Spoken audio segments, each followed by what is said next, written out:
You know, history is often told in these huge, sweeping terms. Armies, big battles, entire nations clashing. But what happens when we zoom way, way in?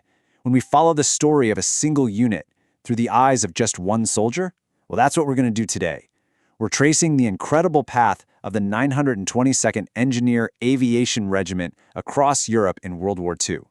It's a story that takes this massive, global conflict and makes it personal. And our guide for this whole thing? It's going to be Private Harold Wiener. These are his own words, written years and years after the war. It's such a humble way to start, isn't it? I hope maybe of some interest to you. But this simple sentence, it opens a door to an absolutely extraordinary journey. So, who exactly were the 9222nd? Well, you can think of them as the unsung heroes of the air war. Their job sounds simple, but it was incredibly dangerous and absolutely vital.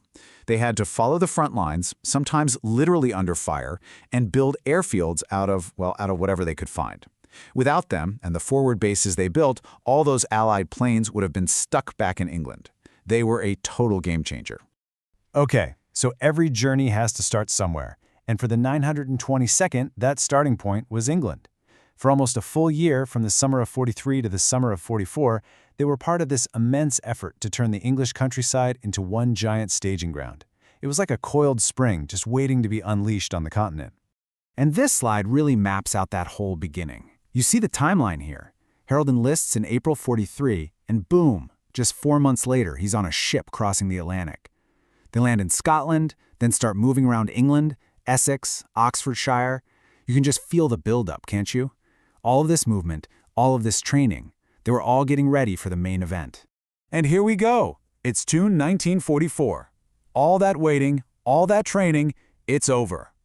Now, the mission for the 922nd shifts from preparation to direct, boots-on-the-ground support in occupied France.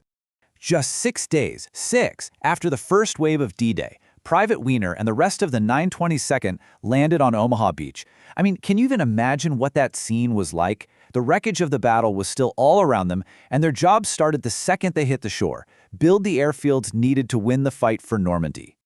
Yeah, landing was just the first hurdle. As Harold says right here, they were kinda stuck.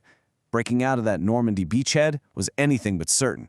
The fighting in the hedgerows was brutal, just a slow, grinding battle. It was finally taking the key town of St. Lo that broke the dam and opened up the road to France. So once they broke out, the whole nature of the war changed. It became a war of movement, of speed. And for the 922nd, that meant they had to keep up, racing across the continent, often just a stone's throw behind the main combat troops, paving the way for the Air Force. This slide basically traces their incredible sprint across Europe.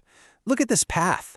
Out of Normandy, they blast through France, past Le Mans, Chartres, right into Paris for the liberation.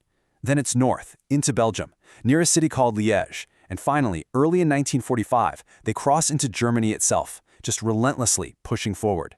When they got to Paris, they were stationed at the legendary Le Bourget Air Base.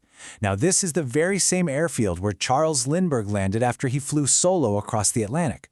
For these American GIs, standing there must have felt like being a part of history.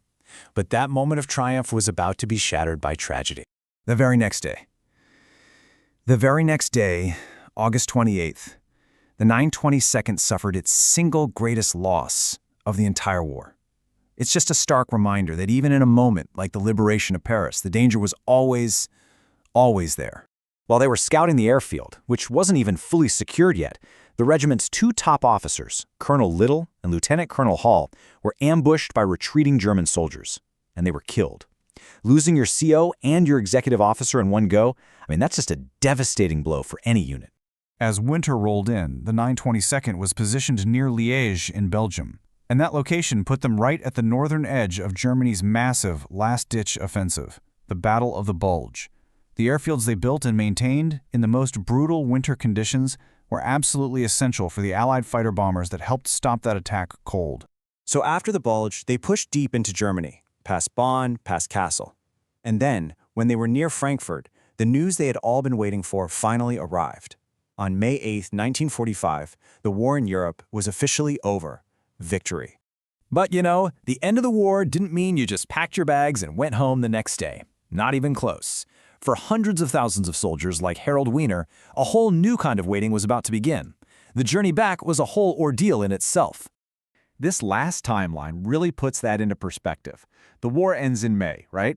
But look at this. It wasn't until the end of November, that's more than 6 months later, that Harold finally got on a ship home from Marseille. He was officially discharged on December 15, 1945, more than 2.5 years after he first signed up.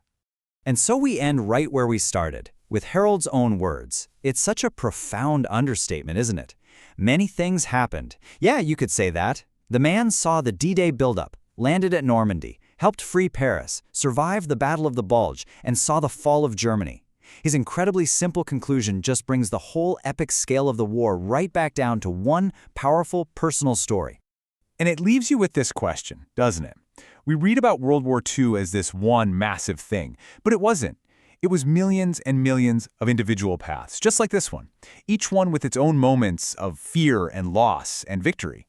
The path of Private Harold Wiener and the 922nd is just one of those stories, and what a story it is.